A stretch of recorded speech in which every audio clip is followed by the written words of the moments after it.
Once I went on my first train journey, but I wouldn't call it exciting. I'd call it painful and miserable. There are so many of us in this boxcar that most of us have to stand up. Every time the train lurches, we lurch too and squash each other. Sorry, I say each time to people around me. At least the little kids have got a space to sit down. Not all the people wanted to make room at first because it meant the rest of us were more squashed. But Barney had a word with them, and then they did. Sorry. Barney's got all the kids doing a lice hunt, which is a really good idea. We're packed in so tight here we could be giving each other lice without knowing it. Plus, nothing passes the time on a long journey like a lice hunt.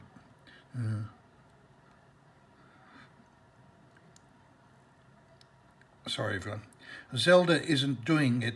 She's asleep. Please God and the others, let her get better. Sorry. I try and make myself thinner to give some of the older people more space.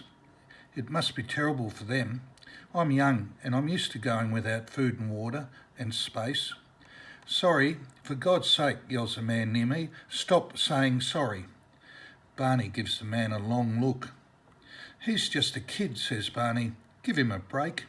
The man looks like he's going to explode. A break? He says, a break? He says, a break? Who's giving us a break? I know how the man feels. We've been travelling for hours and this train hasn't stopped once for a toilet break. People can't hold it in forever, which is why we've had to start going in the corner of the carriage. Well, Ruth and Moshi and three of the other people have.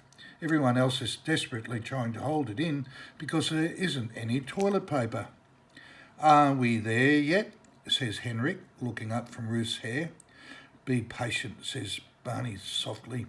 Don't let those lice get away. Will we be there soon? Says Jacob, looking up from little Jamek's wispy hair and blinking hopefully. Shh, says Barney. I know what he's worried about. People who probably hate. Are we there yet? Just as much. Especially people who are trying not to think about two other words. The two that Barney used once. Death camp. Sorry, says an elderly woman as she struggles through the rest of us to the toilet corner. Sorry, I have to. We all turn away, those of us that can, to give her some privacy. Poor woman. Having no toilet paper isn't so bad when you're young and when you lived in an orphanage a long way from the shops and you're used to sometimes just letting poo dry on you and then getting on with things. But for older people who are used to tradition, it must be awful. I start thinking about poor mum and dad and whether they had to go without toilet paper when they made this trip. I don't want to think about them making this trip, about them arriving and getting off the train and... Please, I beg my imagination, give me something else to think about. I can't help Barney look after the kids if I'm a weeping wreck. Suddenly an idea hits me. Of course.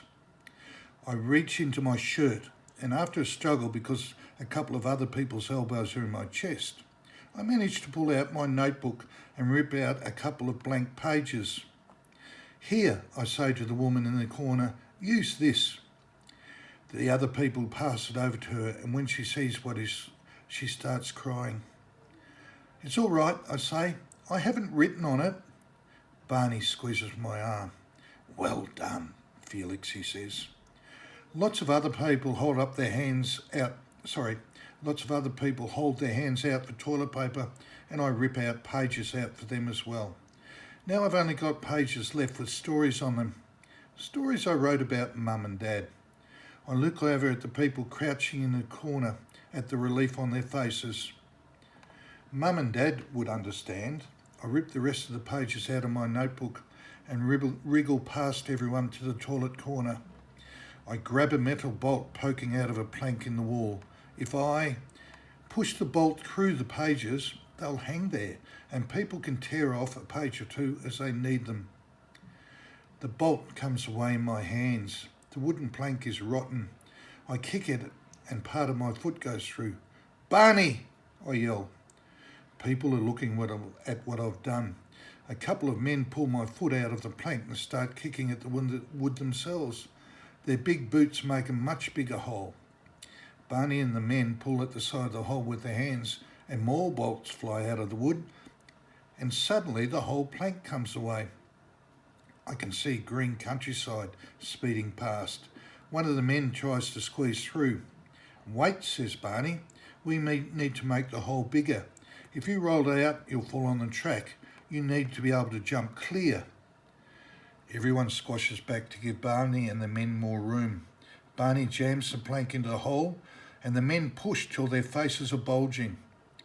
A second plank splinters and the men kick it out. They do the same with the third.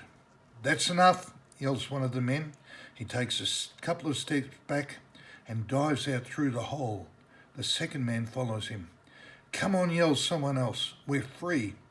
More people fling themselves through the hole. I grab Barney. "Won't the Nazis stop the train and catch them," I say. Barney shakes his head. "They won't let anything interfere with their timetable," he says. "They don't need to." We all freeze, startled, as gunshots echo through the train. Lots of gunshots. "They've got machine guns on the roof," says Barney, hugging the little kids to him. Easier for them than stopping the train. People are peering out of the hole, trying to see what happened to the ones who jumped. "Look," screams a woman. "Some of them have made it. They're running into the woods. They're free." I grab Barney again. "We've got to risk it," I say. I can see Barney doesn't agree. I can see why. Henrik and Janique are in tears. Ruth and Jacob are clinging to each other, terrified. Moshi has stopped chewing his wood. I crouch down in as calm a voice as I can. I tell them a story.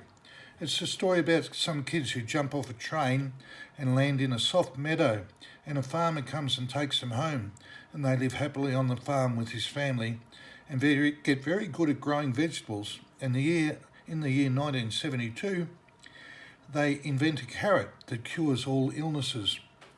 I pull Zelda's carrot out of my pocket to show them it's possible. But I can see that most of them aren't convinced. "Felix," says Barney, "if you want to risk it, I won't stop you, but I have to stay with the ones who don't want to." "No," I say, pleading, "we all have to jump." "I don't want to," says Ruth, clinging to Barney. "I don't want to," says Jacob. "I don't want to," says Henrik. "I don't want to," says Janique. It's no good. I'm not going to change their minds. You can't force people to believe a story, and I can see Barney isn't going to try. Some people would make kids risk machine gun bullets and broken necks when they don't want to, but not Barney. "I want to," says a voice, and a warm hand squeezed mine. It's Zelda. "Are you sure?" says Barney, feeling her forehead. "Yes," says Zelda. "You're sick," says Ruth. "I'm better," says Zelda. Barney looks like he's not sure. "She wants to risk it, Barney," I say. "See," says Zelda. "Felix knows." Chaya hands little Janique to Barney. "I want to risk it too," she says. Barney looks at her for a moment. "All right," he says quietly. "Anyone else?" The rest of the kids shake their heads. I check that Mum and Dad's letters are safely inside my shirt and my toothbrush. Then I hug Ruth and Jacob and Henrik and Janique and Moshi and Barney. Now I've got my arms around him, I don't ever want to let go, but I have to. "If you see my Mum and Dad," I say, "will you tell them I love them and that I know that they did their very best?" "Yes," says Barney. His eyes are as wet as mine. "Thank you," I say. I touch his beard for a moment, and behind us I can hear some of the other people in the boxcar crying. Barney hugs Zelda and Shaya. They hug the other kids. "Only 2 wishes this time," I say to the ones who are staying, "but at least we get to choose." Moshi, chewing again, smiles sadly. I take hold of Zelda with one hand and Shaya with the other, and we jump.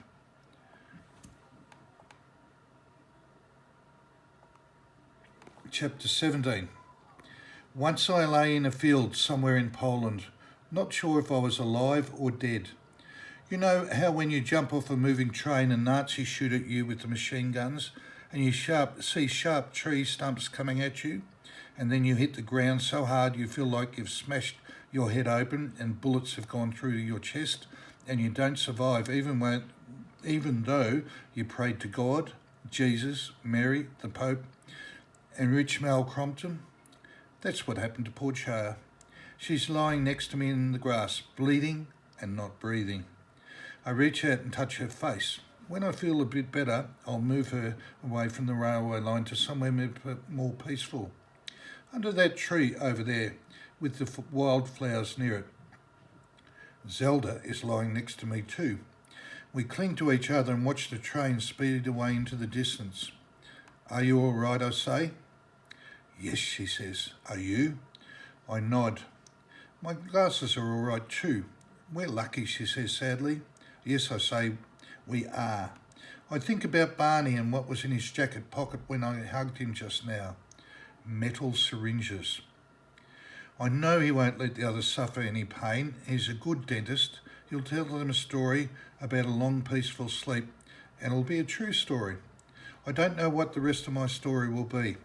It could end in a few minutes, or tomorrow, or next year, or I could be the world's most famous author in the year 1983. Living in a cake shop with a dog called Jumble and my best friend Zelda. However, my story turns out I'll never forget how lucky I am. Barney said everybody deserves to have something good in their life at least once. I have, more than once. Dear reader, this story came from my imagination, but it was inspired by real events. From 1939 to 1945, the world was at war, and the leader of Germany, Adolf Hitler, tried to destroy the Jewish people in Europe. His followers, the Nazis, and those who supported them murdered 6 million Jews, including 1.5 million children. They also killed a lot of other people, many of whom offered shelter to the Jews. We call this time of killing the Holocaust. My grandfather was a Jew from Krakow in Poland. He left there long before that time, but his extended family didn't, and most of them perished. 10 years ago, I read a book from Janusz Korczak, a Polish Jewish doctor and children's author who devoted his life to caring for young people. Over many years, he helped run an orphanage for 200 Jewish children.